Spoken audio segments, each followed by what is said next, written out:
that you guys did recently was the ability to sync video to transcripts. So one of the things I did in trial a couple months ago was the witness said something that was contradictory.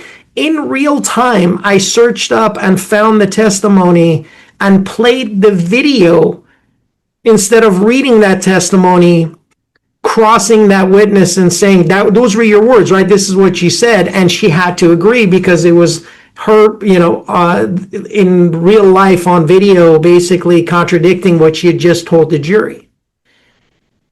Yeah, thank you for bringing that up too, because, most of the time court reporters will charge $90 to $150 per hour to synchronize video or for creating clips. So in addition to the cost, it also is a lot of back and forth that you're no longer having to do with a third-party vendor.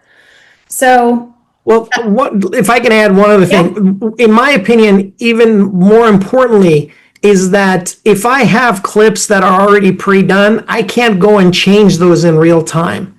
With TranscriptPad, if the clips are, or if the video is loaded on and I have it, I can literally create a clip in real time and cross the witness with it right there on the spot. And that's what the value is that it brings to the table, is that flexibility and the ability to adapt in a way that was not available previously.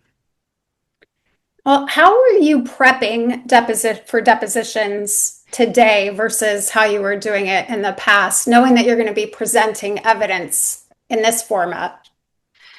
So there's a lot of different things that you can do, but previously when I was prepping, and I had to review other deposition transcripts, you basically review deposition transcripts that are in their own silos, so to speak. Yeah. With TranscriptPad, I can load all of my depositions into that system and actually run a search across all 5 transcripts, or I've had 22 transcripts in one case that we took to trial, and you could literally do a search and find excerpts from them and then mark those excerpts into the same report. And we've been in trial where they basically contradicted something, and in real time we're able to basically cross-examine that person because we're able to call up the particular piece of testimony that is there, and we can prep for it ahead of time or do a search in real time if we have to in order to cross that witness.